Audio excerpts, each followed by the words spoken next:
In 2017, the U.S. Air Force dropped its most powerful non-nuclear bomb in a remote Afghan province.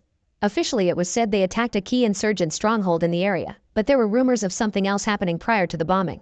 This is the real story. Pilots Kate and Johnson from the Royal Air Force are flying over Afghanistan on their way home when they're suddenly attacked by an insurgent group and their planes get hit. Both pilots eject their seats, and when they hit the ground, Kate dreams of her mother and son while holding tightly her locket with a picture of them. Seconds later, Kate is woken up by Johnson, who asks her to play dead while he turns to fire at the insurgents. Unfortunately, he's quickly killed, so when a man comes closer to check on Kate, she takes out her own gun, kills the guy, and uses him as a shield to kill the others. Then she says goodbye to Johnson before gathering as many weapons as possible and searching for a place to hide. She also tries to contact her base through the radio, to no avail. One of the insurgents is actually alive and calls for backup, so soon Kate sees trucks coming after her and decides to enter a bunker area with a sign in Russian that she can't read. The doors have chains on them, and before Kate can attempt to open them, the insurgents arrive and open fire, thus she must hide to shoot back. After a few bullets are exchanged, one of the insurgents throws a missile that hits the doors and opens them, giving Kate the chance to sneak inside. The insurgents are coming after her, but the elevator isn't working, thus Kate must carefully go down a set of stairs to reach an area deep underground. Here she finds more signs in Russian and a bunch of beds, but also a row of gas masks and the body of what appears to be a scientist. On a desk, there are weird notes in Russian and a pen drive that Kate decides to take with her. The insurgents also come down and find everyday things like a mess hall, which indicates that the people that used to be here left in a hurry. Deeper into the bunker, they also find a body on a bed. Eventually they find Kate, who runs to hide while the insurgents turn on the lights, revealing a series of pods with humanoid shapes inside them. Kate takes advantage of their distraction to knock a man out and open fire with his weapon. As the insurgents fire back, one of the pods breaks and releases one of those humanoids onto the ground. Then Kate notices the drains and escapes through there, prompting all the insurgents to follow her except for one that stays to check on the weird creature. This weird monster isn't as unconscious as it seems, and when the guy turns around, the creature kills him. Another insurgent finds Kate and makes her stop while his friend goes back to find the missing man, only to find the creature feeding on the poor guy. Kate gets rid of her enemy by throwing a flare at him, then she begins climbing the stairs as she shoots anyone that tries to get in the way. One of the men grabs her ankle and Kate can't shake him off, but suddenly the monster shows up and kills the guy, allowing a terrified Kate to run away. As soon as she reaches the doors, the monster catches up and hurts her abdomen, but Kate slips away just in time to push the monster back with a few bullets and close the door with the chains. Outside the bunker, there's an insurgent named Kabir waiting for his team, but as soon as he hears the monster, he runs away. Kate begins walking through the desert, only stopping to apply some medicine for the pain. When she reaches the road, she's hit by an American Army truck, which happens to be looking for the missing pilots after seeing the crash site. Corporal Jade checks Kate to be sure she's telling the truth about her identity and steals her locket, then Sergeant Hook promises they'll take care of her.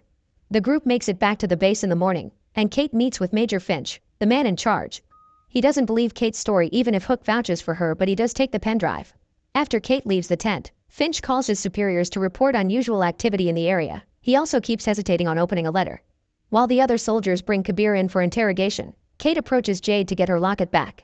Jade denies having it and triggers a fight that doesn't stop until Hook orders Jade to return the locket. Then, Hook explains this team is made of outcasts. Jade is a kleptomaniac, Dr. Wilkes used to be an addict, and Finch lost a better position because he took the heat for a mistake that Hook made. Next, Kate goes to see Wilkes to get her wound checked, and Wilkes admits it doesn't look like a bullet did it. Kabir's in that tent as well, but when Kate asks him to back her story, he doesn't answer. Apparently he can't understand her. The other soldiers wonder how there could be a bunker out there that doesn't appear on satellite images, so Kate explains it's very hidden and proceeds to use her photographic memory to write the signs she saw in Russian. Suddenly, Kabir reveals he does speak English and Russian too, and explains the sign says don't enter. He also finally confirms Kate's story. The other soldiers are confused because if the bunker is Soviet, then it must be around 30 years old, and nobody can survive down there without new supplies for that long. Those pods must keep the creatures in some kind of stasis. Back in the bunker, another creature breaks its pod and begins to open the door. When night falls, Everett joins Jade for the night watch while the other soldiers learn they'll be out for 3-hour shifts because they're expecting trouble. Finch finally opens his letter and learns his superiors are asking him to step down. Furious, he makes a phone call and learns the higher-ups want the content of the pen drive, but he won't send it unless he gets an explanation, and hearing the truth leaves him in shock. Meanwhile, Kate and Wilkes interrogate Kabir, who explains he didn't shoot anyone. He's just a driver that was working for the insurgents to protect his family. Hook checks on his men and sends a private to relieve Everett. However, as soon as he turns around, Everett hears a noise and finds the soldier gone, only having left some blood behind. Jones and Bromhead also hear a noise, and as soon as they check, they notice a bunch of monsters has entered their base. The entire team immediately gets in position and opens fire while Kate wonders if the monsters somehow managed to track her. Hook informs Filch of the situation and Filch tries to make a call for backup, but the radio tower is destroyed by the monsters. The beasts are very powerful and bullets don't hurt them, so soon soldiers begin getting hurt or killed, starting with Everett. Wilkes leaves the tent to offer medical attention after telling Kate to stay and watch Kabir. Seconds later, a monster enters the medical tent and uses its very long tongue to capture Kate, but luckily Kabir finds a machete in a chest and uses it to kill the beast. Then he hands Kate a gun before running outside, but the soldiers immediately grab him to keep him guarded, thinking he was trying to escape. It isn't until the soldiers start a fire that they can finally keep these creepy things away. Wilkes goes to rescue Kate and brings her to the safe spot where everyone's gathering. Thus Hook takes the chance to ask for cover in order to go save Finch with Wilkes. At that moment, another monster enters Finch's tent, where it ignores all the bullets to hit the Major. Finch thinks he's about to die when Hook and Wilkes show up and shoot the creature. This distracts it long enough for Finch to grab a bat and smash it to death. Outside, the group finds a container where they could hide, but Bromhead has to work on picking the lock because they don't have the key. When Hook and Wilkes bring Finch with them, one of the monsters tries to attack them, so the soldiers open fire and Kate takes the chance to jump on it with the axe, having realized the mouth is the creature's weak spot. There are still more creatures coming, so as soon as the trio makes it back, they hide in the container and decide to wait until morning to see what happens. The soldiers are wary of Kabir, but Kate points out he saved her life, and Kabir finally tells them what he knows. He wasn't even born when the Russians invaded, and the people in his village knew war would reach them too because a star had fallen to earth and shook the ground. Kabir's father taught him to fight, and by 1988 Afghan forces had begun to turn the tide. His village had hope until one day people started disappearing in the middle of the night, and sometimes in the morning they would find bodies that looked like they were attacked by a bear. His father thought of hunting this animal, but as soon as the Soviets withdrew, the attacks also stopped. The village lost 46 people and Kabir's father never made it back. The next morning, the group leaves the container and discovers their friends' bodies are gone. Wilkes examines a dead creature and discovers its teeth are in rows and retractable, like a shark's, and its skin is thick to function as body armor. There's goo on the table because the creature is melting since it can't stand sunlight. Because the skin's so hard, Wilkes has to use a drill to look inside, and he's shocked to discover the creature has human organs. Finch finally decides to come clean and apologizes to Kate, explaining the higher-ups have always known about the bunker. It turns out the star Kabir's people saw had been a starship, and the Soviets invaded Afghanistan just to retrieve it. The war had only been a smokescreen. The aliens were used in experiments, and the creatures are the result of combining alien DNA with human DNA. There's a whole army of them in the bunker, and last night they only sent a few to learn the team's weaknesses, so they'll likely come back tonight. Escaping isn't possible because they don't have much fuel and they would be found by the insurgents anyway. Suddenly their conversation is interrupted by the beast on the table waking up. It uses its tongue to grab Kate again, leaving her in some sort of trance while pushing away Kabir and the soldiers when they try to stop it. Finch grabs a grenade and jumps on the beast to kill it, making this his voluntary discharge like the letter wanted. Afterward, the soldiers finally free Kabir's hands because seeing him fight has earned their trust. Kate feels dizzy and confesses that when the creature touched it felt like it was draining her mind, probably to learn their strategies, but she has an advantage. She knows where their nest is. Kate, Hook, Jade, Wilkes, Jones, and Bromhead are all the soldiers that are left, but it's enough people to bomb the bunker, and Kabir asks to go with them because he wants to avenge his father. When they arrive at the bunker, they throw the bomb inside and leave to detonate it, but Kate accidentally drops her locket and Hook returns to pick it up. This gives a monster the opportunity to grab him and bring him down into the hole.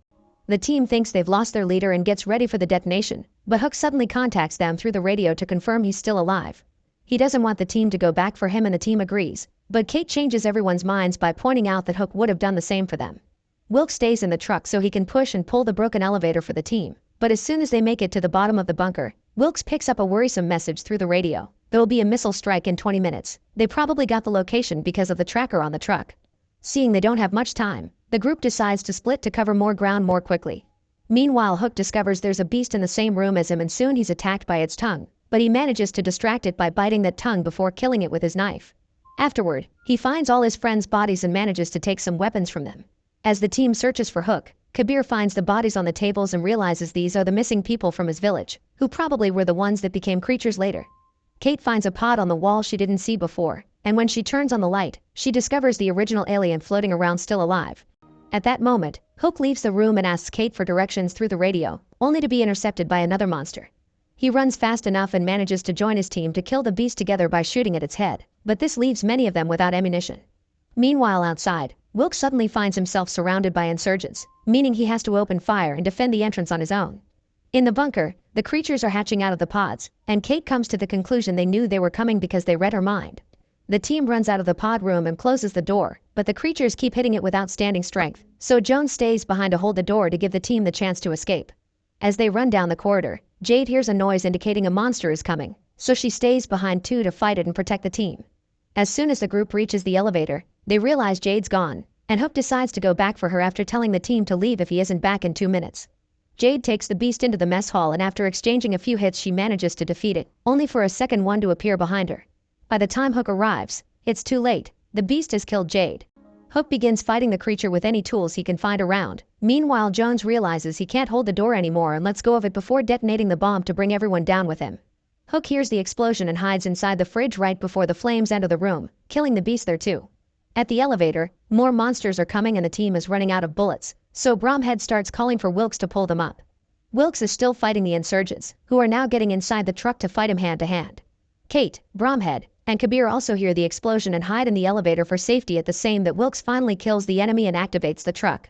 Unfortunately, the elevator is too heavy and it pulls the truck down with it, but Wilkes can't stop it because more insurgents are arriving and opening fire on him. More creatures arrive at the elevator, and Kate and Kabir can defend themselves with the axe and the machete, but Bromhead only has his fists and gets killed. The truck outside keeps advancing, so Wilkes has to move out of the way and see it fall. Kabir sees the truck coming and tells Kate to get out of the elevator while he keeps the creatures distracted. Thus, when the truck finally crashes, he dies together with all the monsters. Wilkes is captured by the insurgents while Hook returns to Kate's side as a monster follows him. Together, both soldiers grab onto the elevator's wires, which quickly take them back up with a quick shot from Hook. As soon as they make it back outside, Kate and Hook shoot the insurgents, saving Wilkes right before he gets killed. At that moment, a plane appears in the sky and drops a missile, so the trio pushes a man out of a car and steals the vehicle to escape the area. The explosion doesn't reach them, although it does push the vehicle off the road, and Kate's sure this bombing came from the government to get rid of the evidence. Her theory is correct because at that moment, special agents land on the base to look for any beast bodies, but they leave when they only find Finch's. Kate isn't worried though because she reveals she has the pen drive with all the intel, a gift from Jade after she used her thievery to take it from Finch. Now they only need to make their vehicle work again. Make sure to subscribe and turn on notifications so you can watch more videos like this. Thanks for watching.